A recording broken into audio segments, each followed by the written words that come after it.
Hello and welcome. We have with us Lieutenant General P.J.S. Pannu, former Deputy Chief of Integrated Defence Staff, that is HQIDS. General Pannu, thank you very much for joining us on Republic TV. Operation Sindoor has been a massive success and the nation in a way is celebrating the victory. The message was pretty clear that it was whenever there is a terror attack, India will hit back and India will hit back hard. What I want to understand from you, sir, this is one of the conflicts between India and Pakistan where we actually did not see a man crossing the border from both the sides. It was drones, it was missiles, it was the air defense systems shooting down aerial platforms. I want to understand from you what has changed between the conventional wars that took place between the two countries to the one that we just witnessed. Pranav, one is the India-Pakistan context, and another is a global context. When you look at how the global security apparatus is slowly changing, you can measure it from what is happening globally. There are trade wars, which in any case was brewing up end of March, beginning of April. In trade wars, of course, this defense industry has got a huge contribution into how the advanced countries make money over the nations who are either at war or are on the fault lines where the defense industry benefits out of it. So therefore, from trade wars, you go on to technology wars because after all, the trade gets supported by the technology, the artificial intelligence, the cyber warfare, the space, and how the electronic warfare, digital warfare, and autonomous warfare is being shaped. So when you start looking at the global perspective, you get a different picture. Right. And from that different picture, there are two surprises, or more than two surprises, that in Indian context, we've been talking about the future wars will be short and intense and very high tempo. Right. But when the Russian-Ukraine conflict started unfolding, everybody thought that in weeks or months that the whole conflict will get over. Correct. But I think you are almost getting closer to the fourth year. 3-4 years now. Yeah. And how long did the First World War or the Second World War last?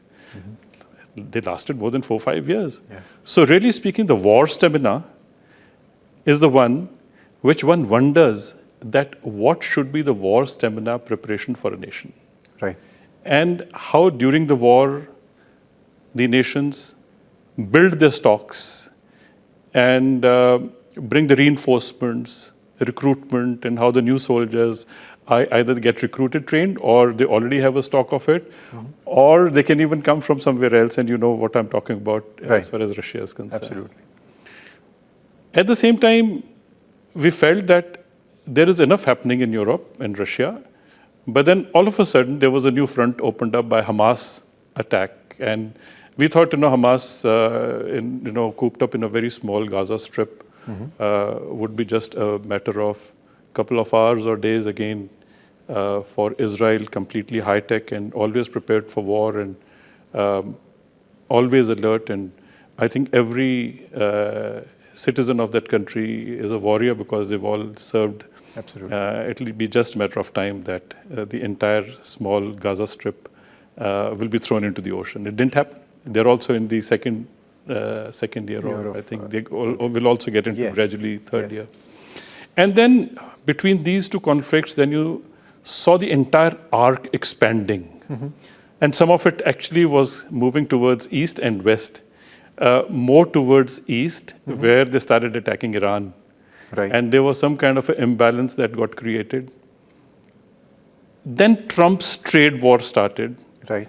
In which globally you see India was sitting pretty to be somebody who would benefit out of the concessions which will come, that the manufacturing from China will come to India.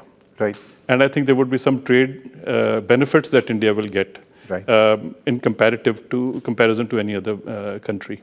Right. So imagine Pakistan sitting. Now you look at the dates on which the trade announcement of tariffs Right. happened by Trump. And then you look at the date when the chief of Pakistan Army announced the jugular vein. 2nd May is when Trump announced. Yeah. Okay. 2nd April is when. 2nd April. And then you come to Asim Munir giving the statement. How much time did he take to absorb that the benefits would come to India? Okay. He would have taken about 2 weeks or so to absorb this. Okay. And then how could India now rise all of a sudden with the new opportunities which are to come in the way? The Chinese losing business, the Indian gaining business. The Chinese losing the trade opportunities, Indian gaining the trade advantages. So if the Pakistan, China combined thought machinery did not at this time come down to creating a war for India, what else do you think they would do? So he made a statement after that immediately. It was reinforced by the action that the terrorists took and how they took and the design in which they incited India to get into war. Right, sir. Now, on the Indian side, what was happening in India? On the Indian side, of course, is peace prevailing. Everything is fine. India is emerging as global, stable, and a power which would possibly even have the ability to balance the world. Yes. All of a sudden is drawn to war.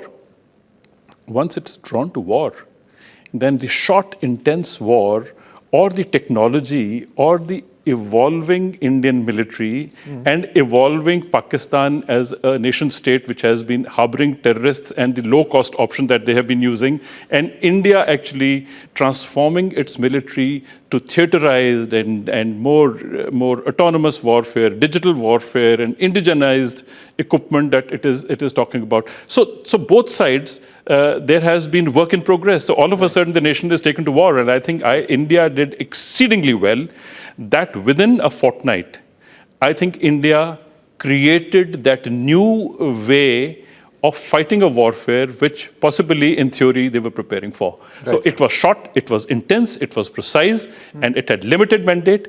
And I think it was designed in a manner to have a quick victory and quick break away from the war situation so that it could go back to do its normal business, which Pakistan is by the way, is going to continue to prevent that India going back to normal, peaceful conduct of business. Correct.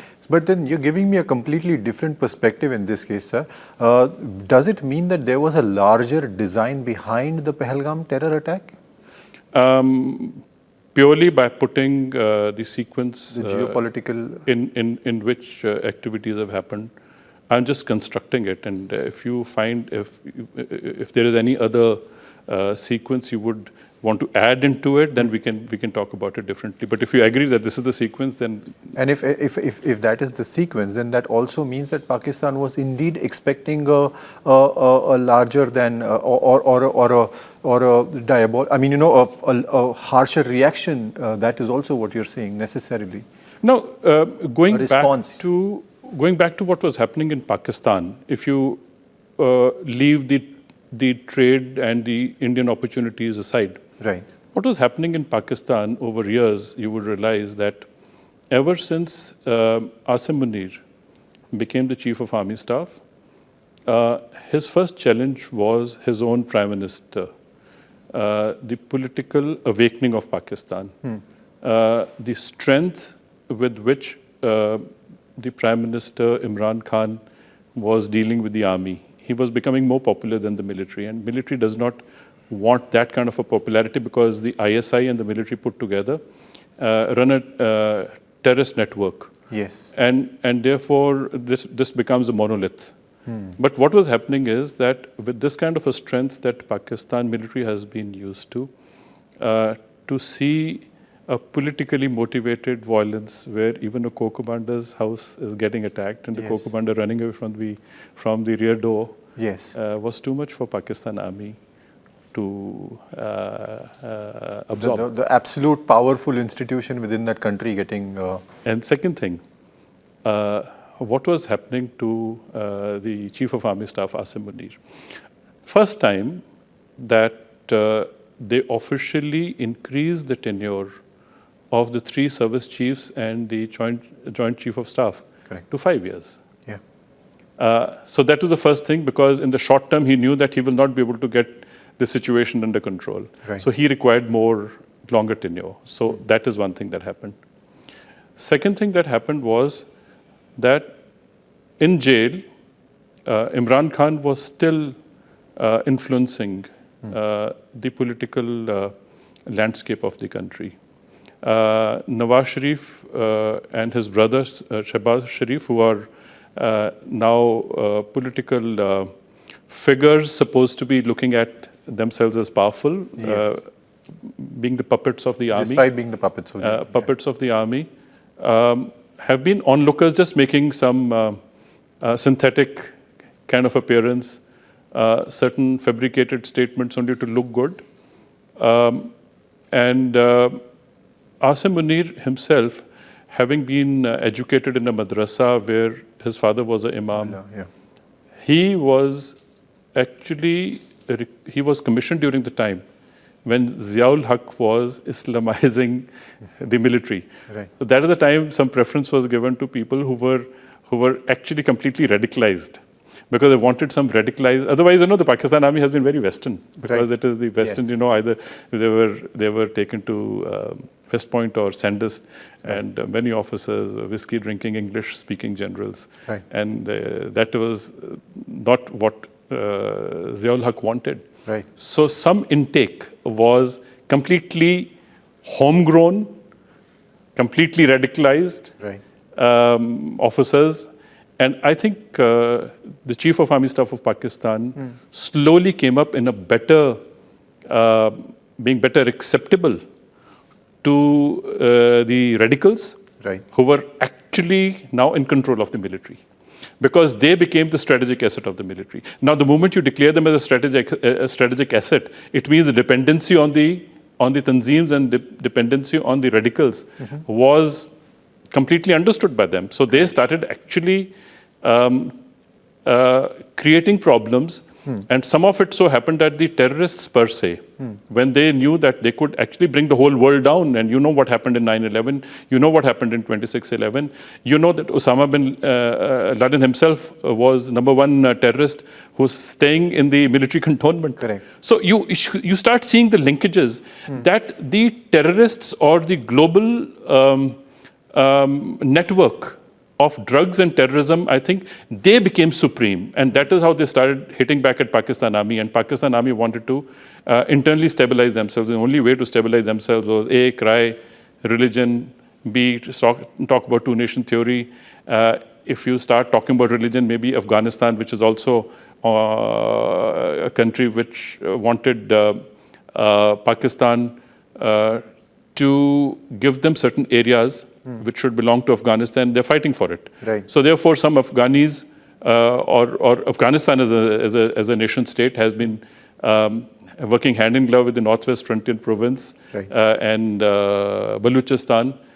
So therefore, Pakistan Army, without any strategic depth, has been fighting terror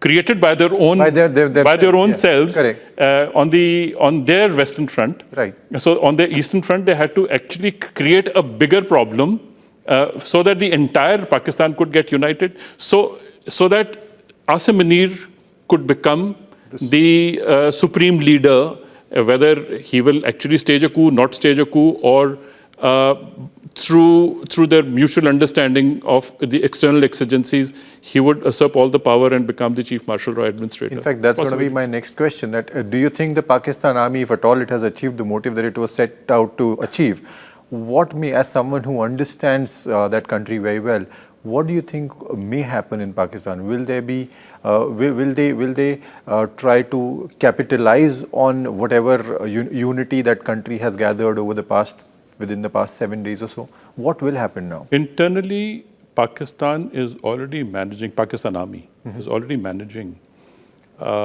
through creating certain provisions where the civilians could be tried in a military court. Right. The Supreme Court, in fact, just... And if Imran Khan is brought to a military court, same thing will happen as it happened to Zulfikar Ali Bhutto. Okay. This is the only way. So you mean there could be assassinations? Yes. Zulfikar Ali Bhutto was not assassinated; he was hung. Precisely. Yeah, that's probably Yeah, the legal way of putting it. Yeah. So it could go in any direction. So Asim Munir has to protect himself from many threats, from the Afghanis, from the Baluchis, from the terrorists who are against him. So therefore, he recites all that would please, he recites all that verses before he makes a speech, only to make sure that, look, I am your man. I'm your man, yeah. And now that in Op Sindoor, you saw the spectacle when the terrorists or the leaders of, these terror outfits are dead, the Pakistan army is actually giving them a ceremonial, send-off, carrying the coffins and giving them all the ceremonial military honor. So what does it mean? It means that the Chief of Army Staff of Pakistan has got many problems to handle. India is just one of the problems that he created so that he could handle the internal problems better. Right. If this had not happened, he in any case was actually crumbling down from the political, from the terrorist, and it's the population which was more now aligned to Imran Khan, and they had been attacking the houses of the military officers themselves. So I think it's quite a mess, and I think this is the only way that if you're getting into a mess, create a larger mess, and then become a savior of the mess. But then, coming and talking from an Indian perspective, we were set out to eliminate terrorists. Of course, we've hit hard. We've killed family members of dreaded terrorists. The ones that India wanted.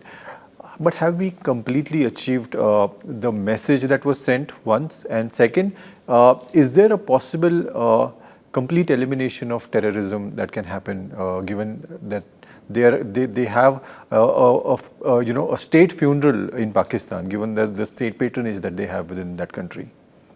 Pranav, only our intelligence agencies would know if they have a long list of terrorists that they wanted to kill, and how many of them got eliminated and how many of them are still surviving.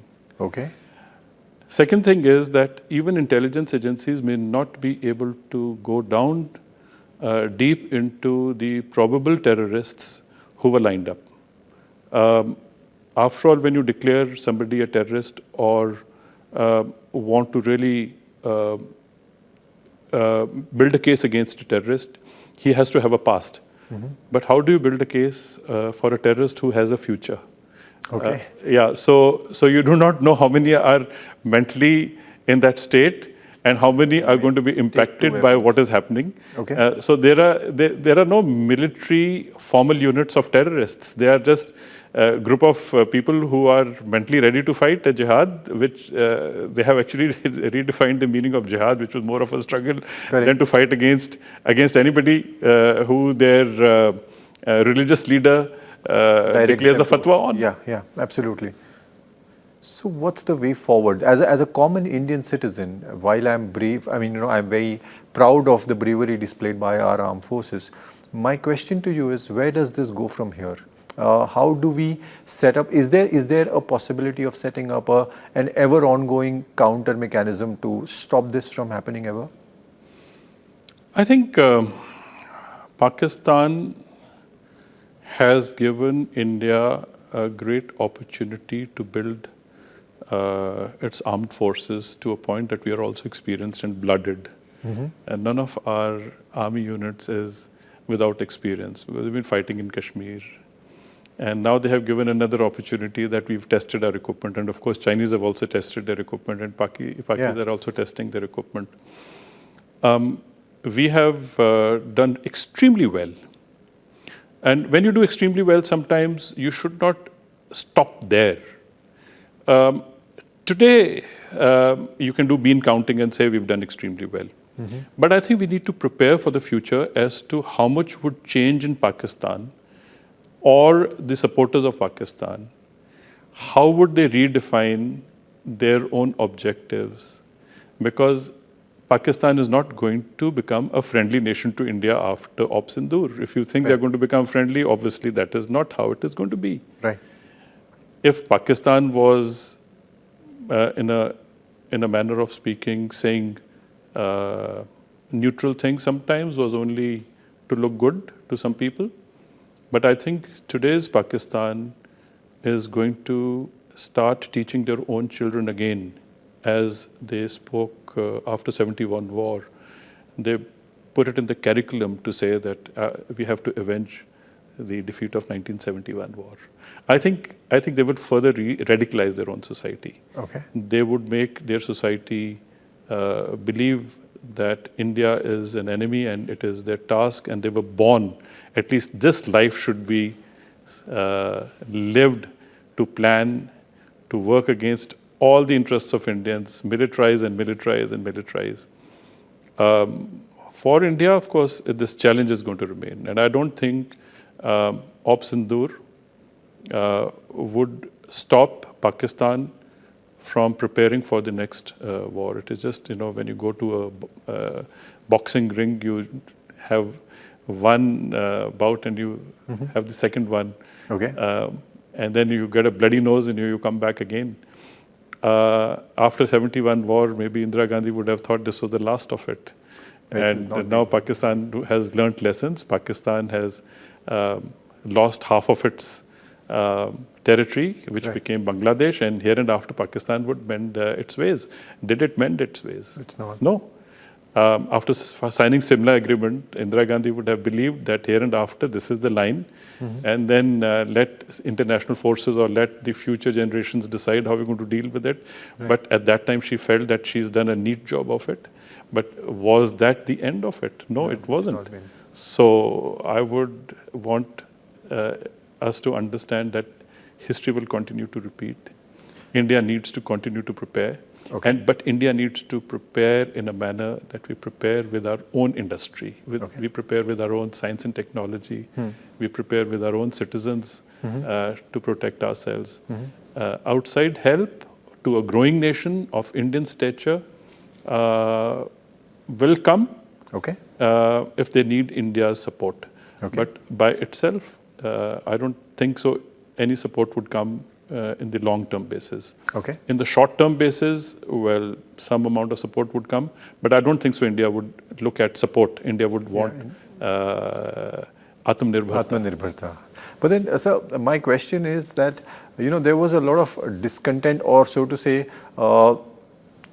probably some level of disappointment that the ceasefire came in too early and that it was announced by a US president. Several of, a section of the society was of the view that no Op Sindoor should have continued and there shouldn't have been ceasefire. Had it continued, what should have been the aim of this operation if the ceasefire wasn't there, sir? I would not use the word ceasefire for the moment.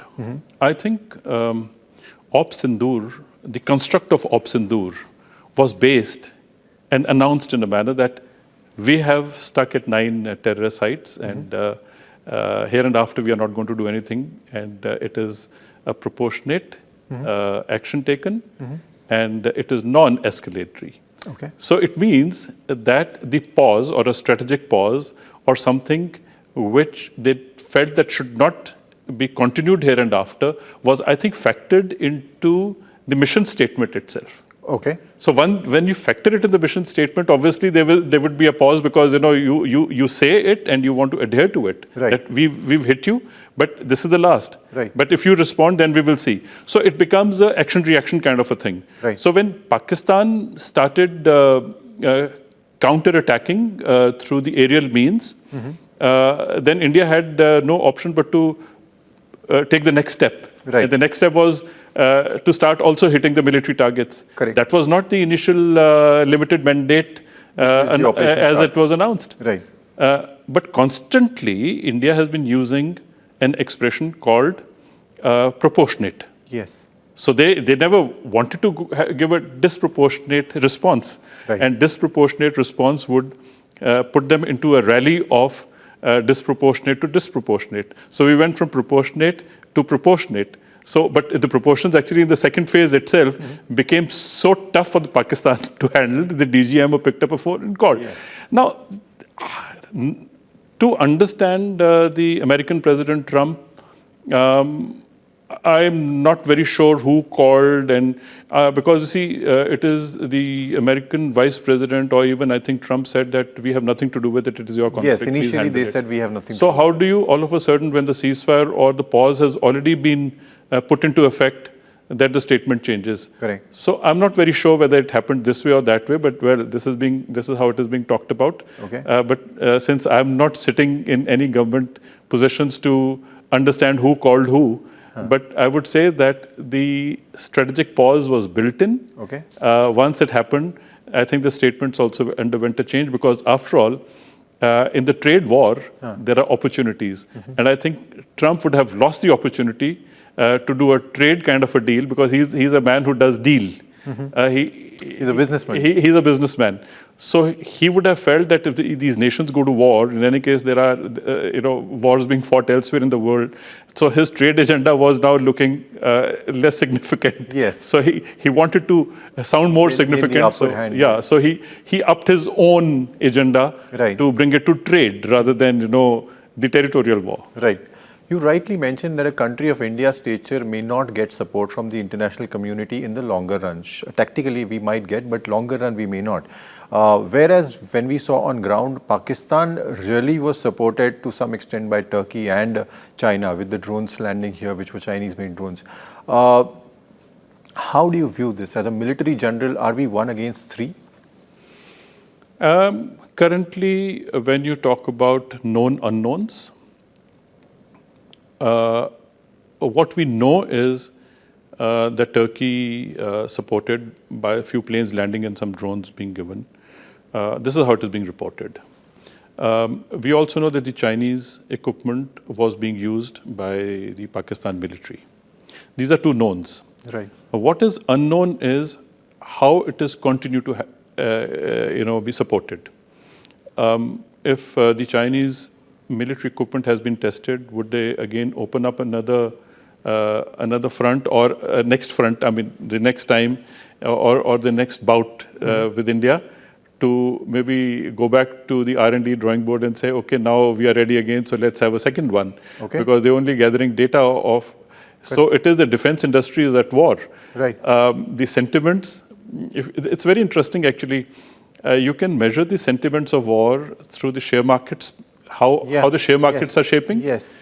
The defense industry has all listed shares and how their shares are being.